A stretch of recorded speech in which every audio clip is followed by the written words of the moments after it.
Hey, this is Matt. Once again, welcome back to another review and another video. This is for Steven. Thank you so much for that. And for those interested in requesting any type of videos, topics, reactions, commentaries, what have you, feel free to send it either directly to my PayPal or join my Patreon. Both links are down below in the info box. Now, this is for the film Albino Alligator from 1996, which I've seen before, and I didn't really think much of it, but I figured, okay, I'm going to watch this film again. Let's see how it goes. It's directed by Kevin Spacey. Now, I'm not going to do the whole Kevin Spacey thing. You know, and I know, and I know, and you know. I think this is the first film he's directed. I don't know if this is the only film he's directed. And it's a film that really, this could have been just a play. It didn't really need to be a film, because mostly it takes place in a bar. It's very dialogue heavy. It feels like, at times, a little bit wannabe Tarantino, but just not nearly as good as Tarantino, like Reservoir Dogs, among others. Maybe he was inspired a bit by The Usual Suspects as well, which he won an Oscar for. Again, just not nearly as good as that movie. But you look at the cast he got. I mean, he got Matt Dillon, Gary Sinise, William Fichtner, who are three guys who robbed a place, and they're trying to get away. One thing leads to another. There's a car wreck, and they get into a bar. And the patrons of the bar, you have Faye Dunaway as a waitress, Emmett Walsh, who I remember from Missing in Action, and he was the sheriff in the first Critters movie. He's the guy who owns the bar. Steve Ulrich, who would later be, well, actually around the same year he was in the film Scream. He's there playing pool. You have another guy, which I recognize this guy. It's John Spencer. If you've seen The Rock, the Michael Bay film, that FBI guy Womack, who has a grudge against Sean Connery and vice versa, he's the one always talking down to Nicolas Cage, and again has this big grudge against Sean Connery. That's John Spencer. He's done a lot of other stuff too. I think sadly he's passed away. I think he was on the TV show The West Wing. So a lot of recognizable people. And then soon after, the cops are around the bar. It's headed by Joel Mantegna, another good actor. So you have a very capable cast. But sadly, the film kind of wastes that cast, because there's not a whole lot of interesting stuff said within the bar. And there's a few, and even stylistically, there's a few interesting shots. Just like in the beginning when they robbed a place, they're in the car, they're trying to drive somewhere. Meanwhile, cops are looking at this guy coming out of this place. I forget what the place was. They're going to follow him. So the cops are going to follow him, but that's also the same road that the robbers are on. So the robbers think that the cops are following them when they're not. They're following another car. So the three guys decide to drive the car faster. And one of the cops who's waiting for that car, he has a roll of matches and is on the road. And for some fucking reason, I don't know why, he crawls on the road for this one thing of matches. Why he's crawling, why he doesn't just get up, run, and get it, because that'd be quicker. Why are you crawling on a fucking road? Or just wait till the cars come by. If you just fucking wait about it. I mean, if you're crawling, I think you could hear a speeding car coming by, or stand up, make sure there's any cars.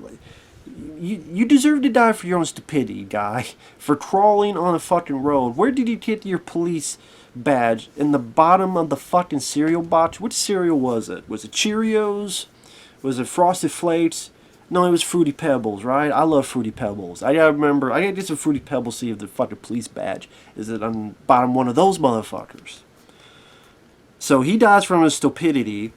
And then when they hit the guy, They don't realize they hit a body? Like, I understand it's because they fly off, but they land and like, what did we hit? I don't know what we hit. But the cops think that the one bad guy killed that cop when they find that body. And then they follow the car to this bar, and later on we find out that the other bad guy, who's Viggo Mortensen, which I don't know why they had him do this bad accent, like a French accent, which I'm not going to attempt because I can't do it. Why did he need a French accent?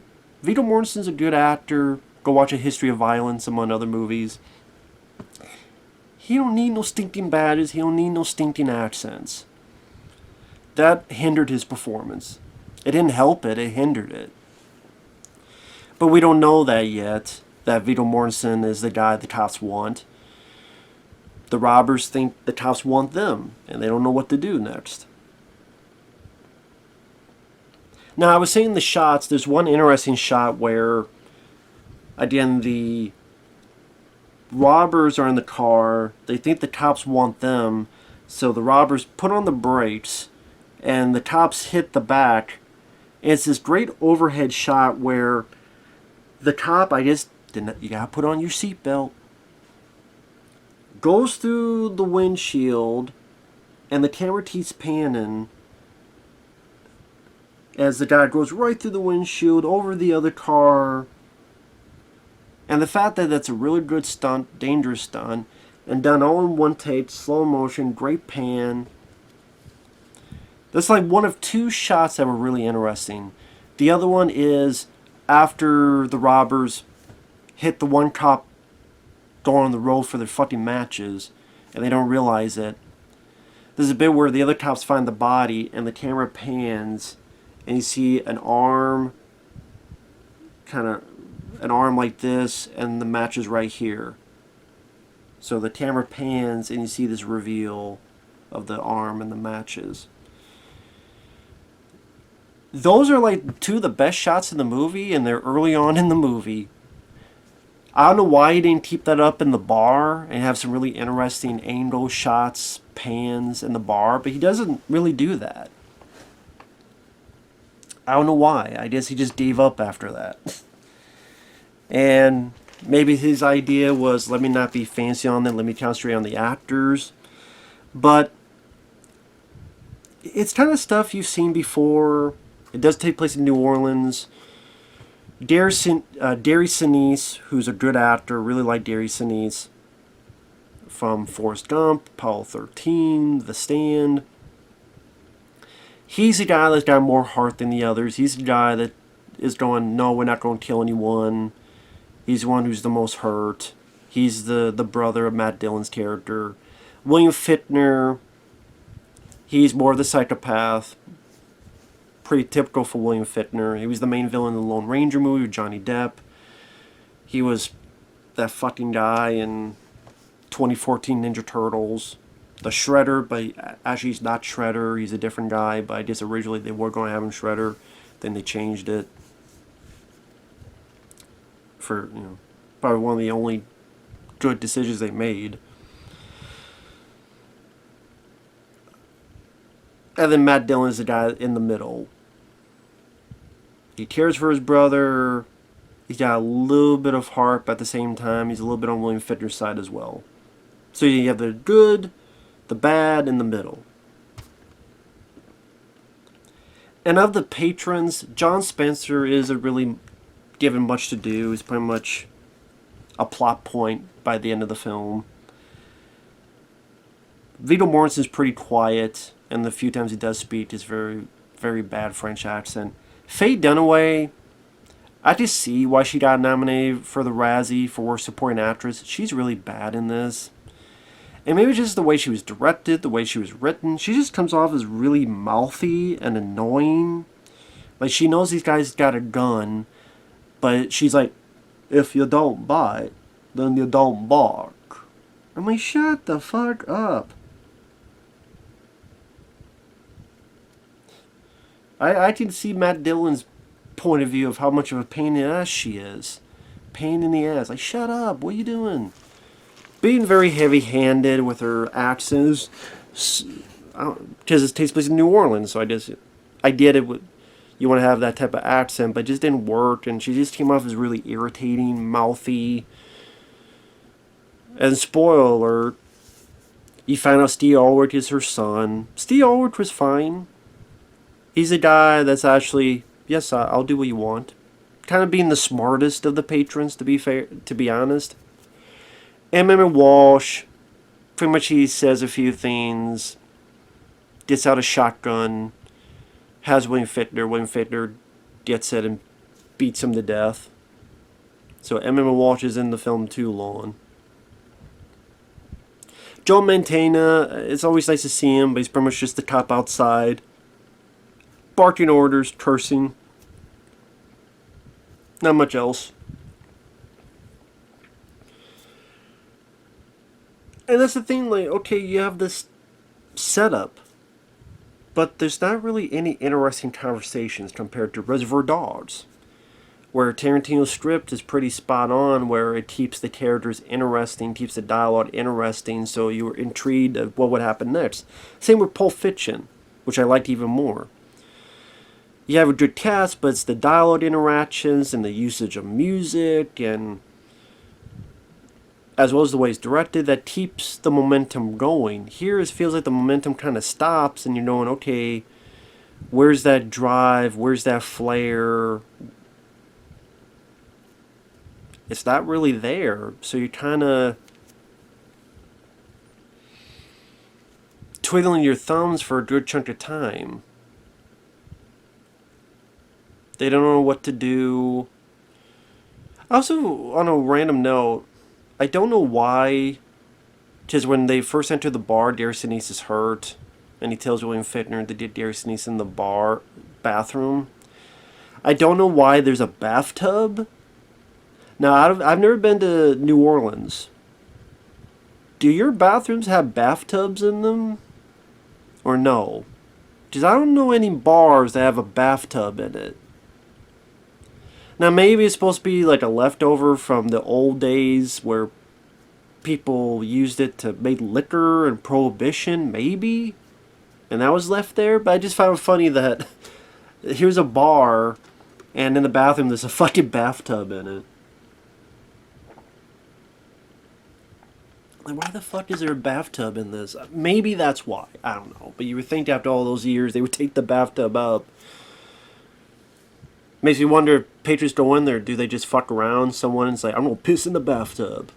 Oh, you know what? Fuck, I'm gonna, hey, I'm drunk as shit, I'm gonna take a bath. Fuck you, you have a tub here. I feel like it would cause a lot of problems with a lot of drunk assholes just doing whatever in that bathtub. You damn guarantee there's people don't go in there and have sex in the bathtub. So you would think that would have come up and be like, you know what? Let's take this fucking bathtub out. But sorry, I'm talking about more bathtub than the movie.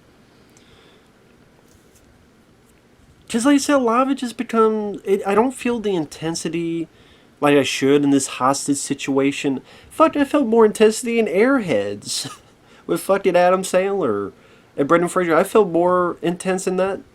And that had Joe Mantegna in it as well.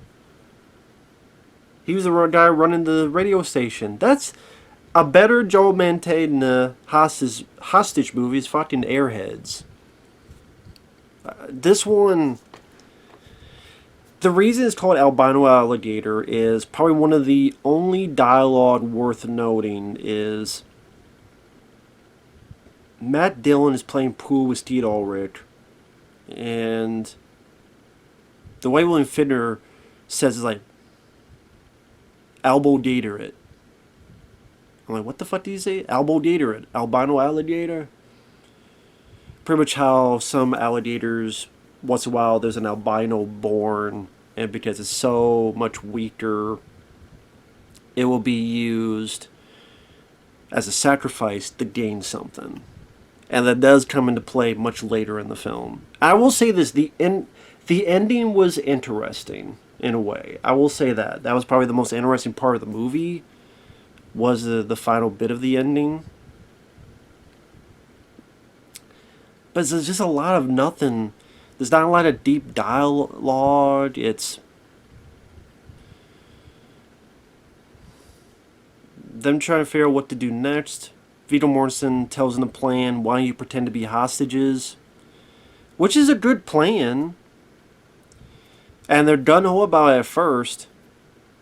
Then they find out that Viggo Mortensen is the one they want. Then all of a sudden the plan is not worth it. Like, Gary Sinise thinks the plan's still worth it. William Fichtner goes, let's kill all the hostages. They'll put the blame on Viggo Mortensen. Or, kill all the hostages. Then we'll kill Viggo Mortensen. And it's like, yeah, we killed that guy. Sadly, he killed all these other guys. We'll be heroes. Gary Sinise doesn't want that to happen. And Matt Dillon goes, well, if we get out of here as hostages, you don't go to the hospital. And how long you going to be in the hospital? Who knows how long? And then all of a sudden he's like, you know what? I don't want to be on the run. I don't want to go to Mexico. I want to walk out of here free, man. I'm like, maybe you shouldn't have walked into the bar in the first place, man. Maybe you shouldn't have gone to the bar in the first place. Maybe you should have just stolen a fucking car or something else, man.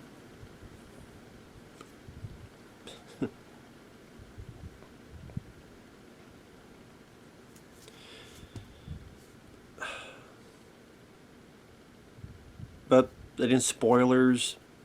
Gary Sinise doesn't want them to kill anybody. He slits his own wrists. Matt Dillon, I keep wanting to say Kevin Dillon, but Matt Dillon, he is sad about that.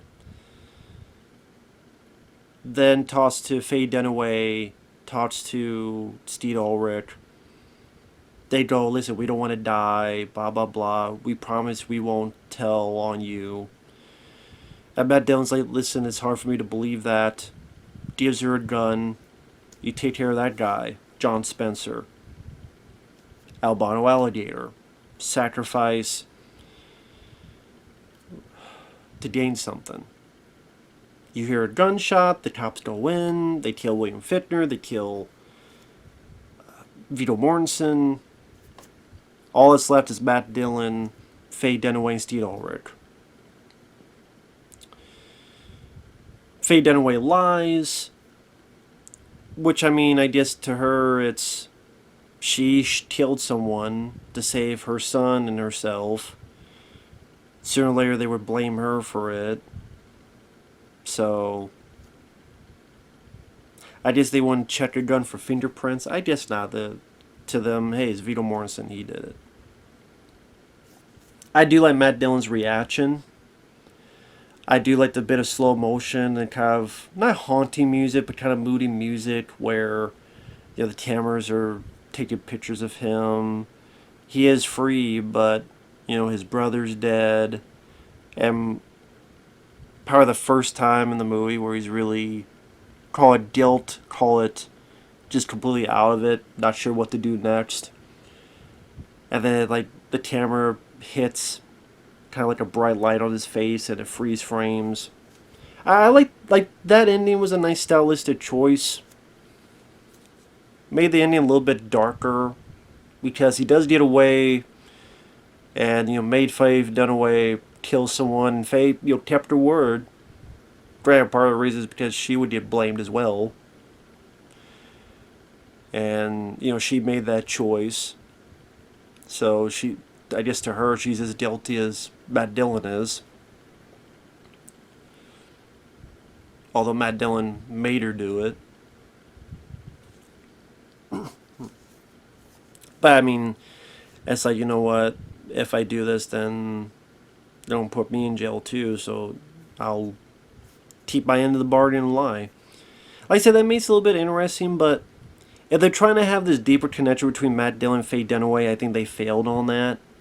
Just once, throughout the film, once in a while, those two try to have this conversation. Like, Faye Dunaway makes a proposition to Matt Dillon. I don't know, I just didn't really feel it between those two characters, as much as the movie wanted me to feel it. It's one of those where it's a good cast that's wasted on a kind of meh script that doesn't really have that much in terms of dialogue. Faye Dunaway comes off a bit more annoying, irritating than she should. The movie's kind of flapping its gums, going in this kind of circular, twiddling thumbs route until finally some stuff happens in the end. The whole Viggo Mortensen stuff, like he's an arms dealer, you think a lot more would have been into that, where maybe Vito would make a deal with these guys. Listen, I'll make a deal with you guys. Okay, get me out of here. I got a lot of money. Blah, blah, blah.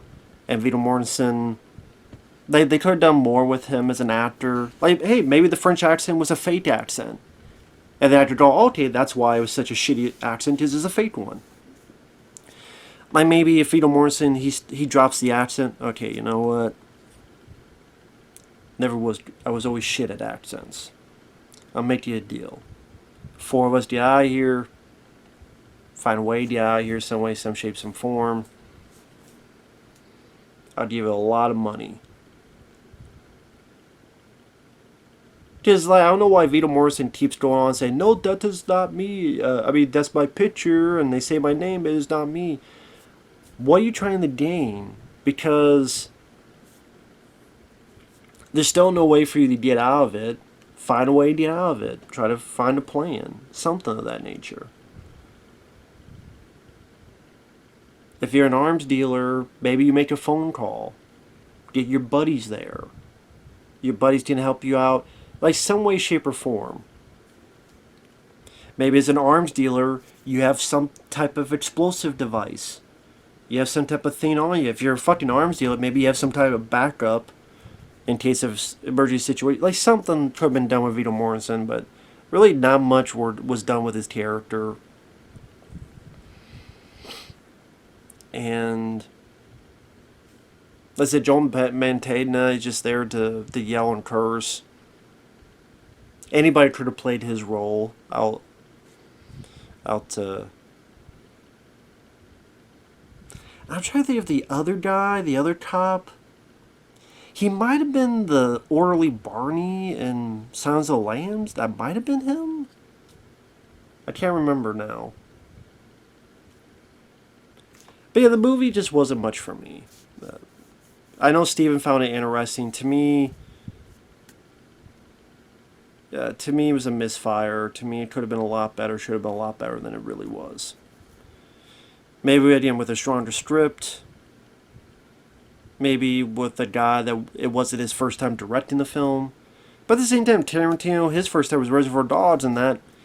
When you compare this to Reservoir Dogs, you see 2 first-time directors and how one became much more prolific director and Kevin Spacey became Kevin Spacey. So there's definitely a bit... There's a reason why Albino Alligator is not really remembered, despite the cast. At least that's my take on it. It's not the worst movie ever, but it's a letdown. So with that said, thanks for watching. We'll see you guys later. Bye-bye.